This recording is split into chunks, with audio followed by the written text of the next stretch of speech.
Pittsburgh. Steelers, baby. That's right. It's an actual fan, it's not just saying, oh, Eagles fan. That's why you're in the front row. Like, That's right. So they put Super Bowl chairs.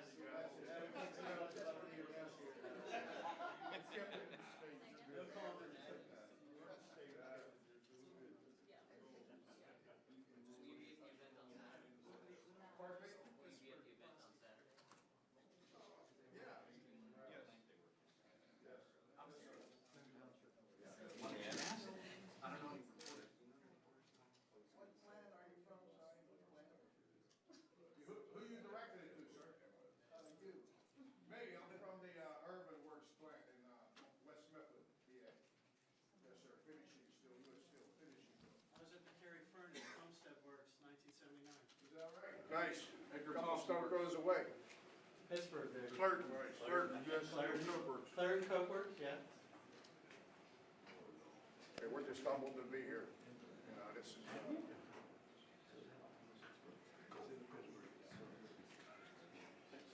We're everywhere. Pittsburgh Plaza, we're everywhere. I hope you guys got some good insurance on your cameras, man. Steeler fans travel well. Remember that Pittsburgh Day, Steeler Nation? Yeah. We got some Ravens fans back there. They're killing it. Right. Can't be a perfect, it's not a perfect world. They're haters. Ravens used to be Cleveland, right? Back here. Oh, we're good, we're good.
Thank you very much, everybody.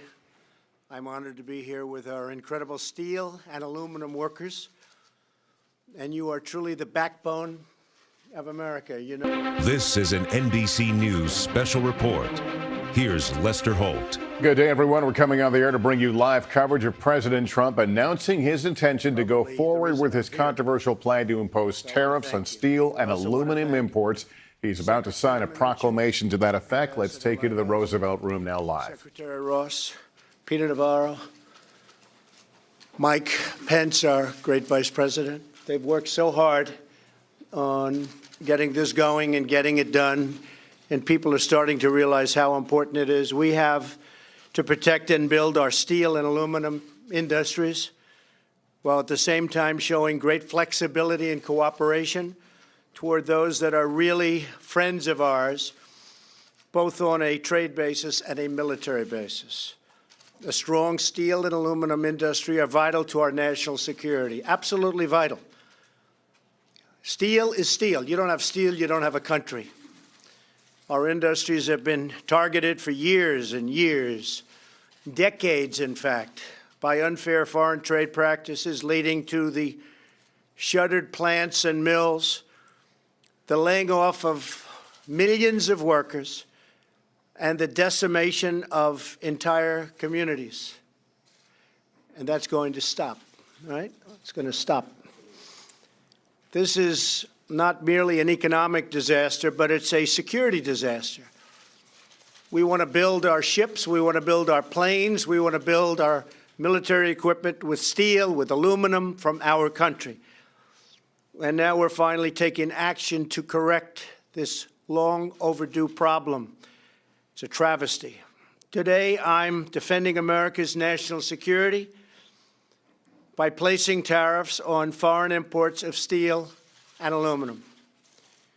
We will have a 25% tariff on foreign steel and a 10% tariff on foreign aluminum when the product comes across our borders. It's a process called dumping, and they dumped more than at any time on any nation, anywhere in the world.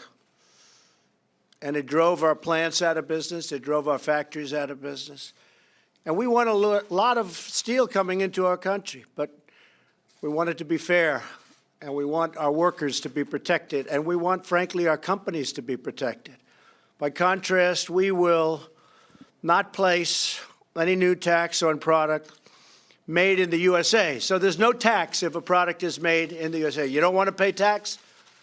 Bring your plant to the USA. There's no tax, which we will benefit from the massive tax cuts that we have in place. We have passed the largest tax cut plan in the country's history, and that has caused really tremendous success between that and regulation cutting, and I think maybe regulation cutting every bit as much, and we have a long way to go on regulations, but we've already cut more than any president in history. So we're urging all companies to buy American. That's what we want, buy American. The action that I'm taking today follows a 9-month investigation by the Department of Commerce, Secretary Ross, documenting a growing crisis in our steel and aluminum production that threatens the security of our nation and also is bad for us economically and with jobs. The American steel aluminum industry has been ravaged by aggressive foreign trade practices. It's really an assault on our country. It's been an assault. They know better than anybody. Other countries have added production capacity that far exceeds demand and flooded the world market with cheap metal that is subsidized by foreign governments, creating jobs for their country and taking away jobs from our country. I've been talking about this for a long time, a lot longer than my political career. I've been talking about this for many years. For example, it takes China about 1 month to produce as much steel as they produce in the United States in an entire year because we've closed down so much capacity. Plants closed all over the United States, and some plants I see, massive plants from 40 years ago, and they're working now in a little corner of the building. Well, we're going to get those buildings open again and producing again. And that's going to be a great thing for our country. And this is only the first stop. Aluminum imports now account for more than 90% of the primary American demand. Over the last 2 decades, nearly 2/3 of American raw steel companies have gone out of business. More than 1/3 of the steel jobs have disappeared. 6 primary aluminum smelters, which is a big deal, have permanently shut down since just 2012. The actions we're taking today are not a matter of choice. They're a matter of necessity for our security. We're already seeing the national security benefits of this order. Yesterday, in anticipation that we'd be here today, U.S. Steel announced it's reopening a mill in Illinois, a big one, and recalling 500 workers immediately. That's going on all over the country. And by the way, it went on with solar panels, which we did 3 months ago, and washing machines, where they were dumping washing machines all over our country. And now they're expanding plants to make washing machines. We put the tax on, a lot of you are here. A skilled, trained workforce in steel is a crucial element of America's national security and must be protected. After the signing of this proclamation, Century Aluminum in Kentucky, Century is a great company, will be investing over $100 million to restart and upgrade their idled, military-grade, high-quality aluminum production, which is also critically important to our national security. That's 150,000 additional tons of aluminum. And think of it, this is a closed plant, and now they're doing 150,000 tons. Production and an additional 300 workers, and ultimately many more hired in the great state of Kentucky. A package of sometimes $90,000 per worker. Our greatest presidents all understood, from Washington to Lincoln to Jackson to Teddy Roosevelt, that America must have a strong, vibrant, and independent manufacturing base. Has to have it. President McKinley, who felt very, very strongly about this, the country was very, very successful. We actually operated out of cash flow, if you can believe it. The protective tariff policy of the Republicans, he said, has made the lives of masses of our countrymen sweeter and brighter and brighter and brighter. It is the best for our citizenship and our civilization, and it opens up a higher and better destiny for our people. Many politicians lamented the decline of our once proud industries, and many countries denounced global excess capacity. But no one took action. All of our politicians, they saw what was happening to our country. I've seen it for 25 years. I've been talking about it. Talked about Japan, talked about China. But the politicians never did anything about it. But now they are. Our factories were left to rot and to rust all over the place. Thriving communities turned into ghost towns. You guys know that, right? Not any longer. The workers who poured their souls into building this great nation were betrayed. But that betrayal is now over. I'm delivering on a promise I made during the campaign, and I've been making it for a good part of my life. If I ever did this, I never really thought I would. I said, let's run for president, and look what happened. And part of the reason it happened is you. And my message having to do with you, and other messages also. Security, military, the wall, the border, a lot of good messages, but this was one of the most important. My most important job is to keep American people safe. And as you know, we just had approved a $700 billion military budget, the largest ever, $716 billion next year. That means not only safety, but it means jobs. It also means the use of steel from our country. But if the same goals can be accomplished by other means, America will remain open to modifying or removing the tariffs for individual nations, as long as we can agree on a way to ensure that their products no longer threaten our security. So I've put Ambassador Lighthizer, great gentleman, in charge of negotiating with countries that seek an alternative to the steel and aluminum tariffs. The fact is, we've been treating, we've been treated so badly over the years by other countries. I think really we've been treated very badly by our politicians, by our presidents, by people that represented us that didn't frankly know what they were doing. And we lose $800 billion a year on trade. Every year, $800 billion. It's been going on for a long time. 300 billion, 400 billion, 500 billion, got up to 600 billion. And it keeps going, but it's going to start changing, has to change.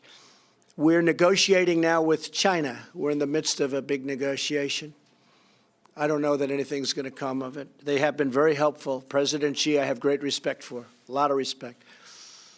But I don't know that anything is going to come of that. But we're going to cut down the deficits one way or the other. We have a deficit with China of at least $500 billion. And when you add intellectual property, it's much higher than that. That's a year.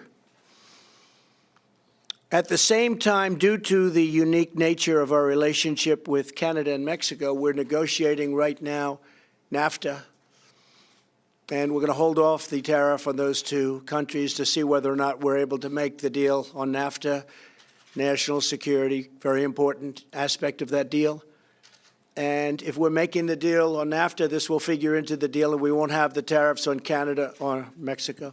If we don't make the deal on NAFTA, and if we terminate NAFTA because they're unable to make a deal that's fair for our workers and fair for our farmers, we love our farmers, and fair for our manufacturers, then we're going to terminate NAFTA, and we'll start all over again, or we'll just do it a different way.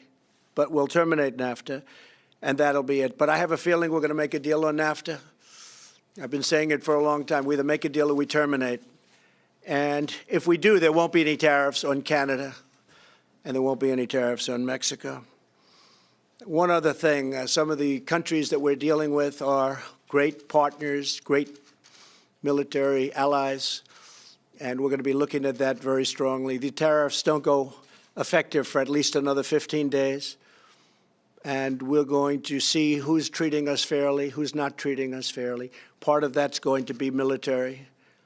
Who's paying the bills, who's not paying the bills. We subsidize many rich countries with our military. They pay not 100 cents on the dollar, in some cases not 50 cents on the dollar, and they're massively wealthy countries. So we have to stop that. And that will enter into the equation also. Very interesting, I saw a tweet just came in from Elon Musk, who's using our wonderful space facilities and did a great job 3 weeks ago. He said, for example, an American car going to China pays 25% import duty, but a Chinese car coming to the United States only pays 2.5%, a tenfold difference. So an American car going to China, think of that, pays 25% import duty. So we send our car over there, pay 25%. They send their car over here, 2.5%. 10 points, that's from Elon, but everybody knows it. They've known it for years, they never did anything about it. It's got to change.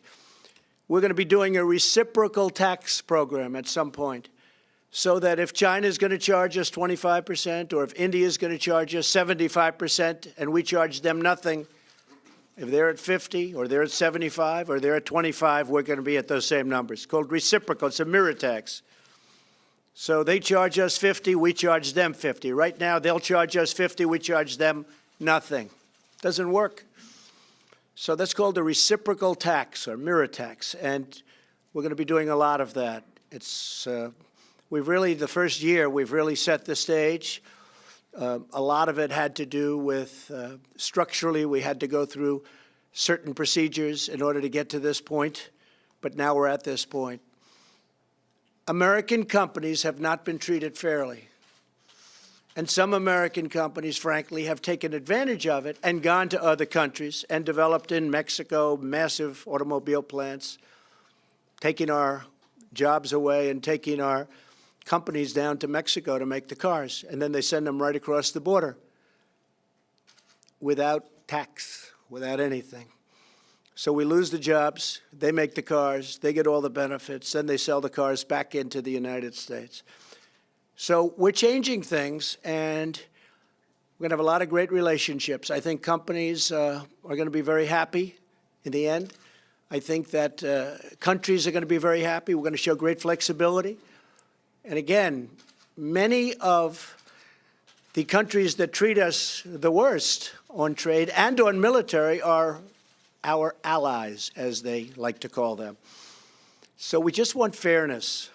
We just want fairness. We want everything to be reciprocal. And I think in the end, we're going to have a lot of great jobs. We're going to have a lot of great companies, all coming back into our country. You see it the other day. Chrysler announced they're leaving Mexico. They're coming back into Michigan with a big plant. You haven't seen that in a long time, folks. You haven't seen that in a long time. So because I sort of grew up with this group of people, I know a lot about the steel industry, and I know a lot about the aluminum industry. We're going to bring them back. I thought maybe a few of you might like to say a couple of words. And there's only about 25 million people watching, so don't worry about it. You want to say something? Come on up. How are you? Good, please. My name's Dusty Stevens. I work at Hallsville, Kentucky. Right now we're running at 40% capacity. 2 years ago, we shut down 60% of the capacity when we had a downturn in the market. My father worked in the industry and worked at that plant for 40 years, so this hits home for all of us at Hallsville. By these tariffs going into place, this gives us the ability to come back to 100% capacity, investing over $100 million to our plant, and over 300 and some odd jobs will be brought back to the communities. So I'd like to say thank you. Thank you very much. Thank you very much.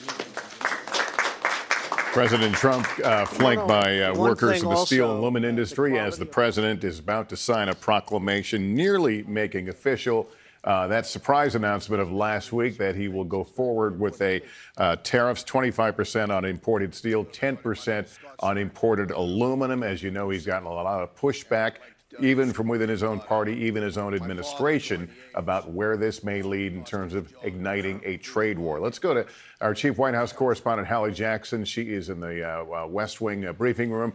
Hallie, what's the next step here?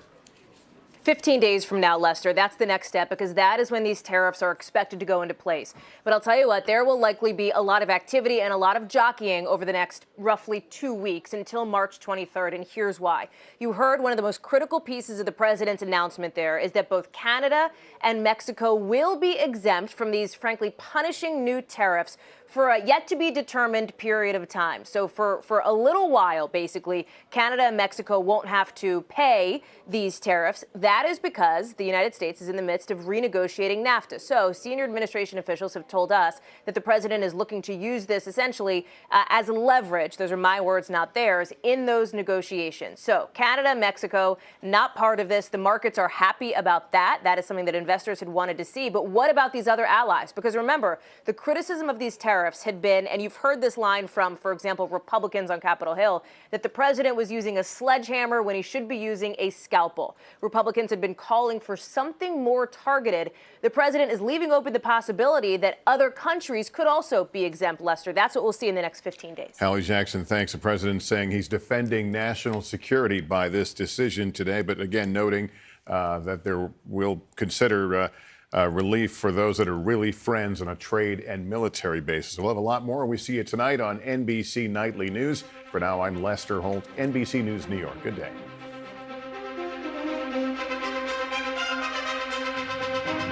Appreciate what you're doing. Thank you very much. Thank you. Thank you. Appreciate it. Anybody else? Anybody else? You're okay? You're just going to accept great jobs, right? You're going to be very happy. You're going to see things changing very rapidly. So it's really my honor to start this process.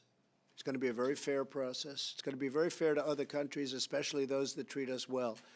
And we look forward to it. And we look forward to having lots of mills opening up, lots of plants opening up, both steel and aluminum, and other things. We'll be doing other things, very positive things. But you are great people. Would you like to take a picture in the Oval Office? I assume you've all been many times into the Oval Office. Come on, let's go and do that. Let's go and do that. Yes, I'm going to do. We'll go into the Oval Office. We're going to sign this up. We'll go into the Oval Office. We'll have a picture, okay? Okay, thank you.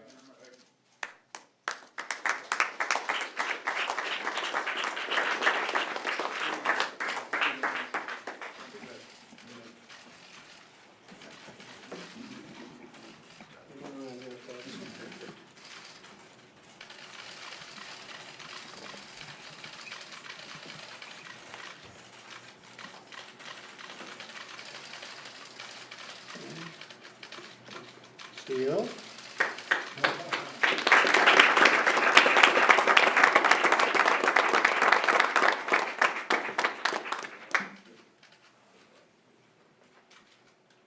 Hello, Marisha.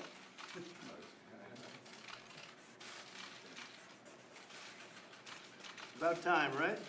That's right. Sir. You've been waiting for a long Yes, sir. time. Yes, sir. Here you go, let's pass them around. Thank you, sir. What's that? Pass them around. You got it. Mike, get up here, Mike, come on up. Mike, come on up. Let's go take a picture in the Oval Office, okay? Yes, sir. Thank you very much, everybody. Thank you. All right. It's going to be a great day. How do you plan to combat transshipping? You sure grab your pen? Transshipping of steel and aluminum from other countries. We're going to stop the transshipping, or we're going to let it happen, but they got to pay. So transshipping, frankly, is a big deal. China says it's got 2%, but it sends much more. We're going to have a great relationship, hopefully, with China, but we have to do something. We're losing with China $500 billion a year. We have to do something. And they transship. And we're going to accept their product, but it's going to cost a lot of money from the standpoint of the transshipper. Okay? Thank you very much, everybody. Thank you.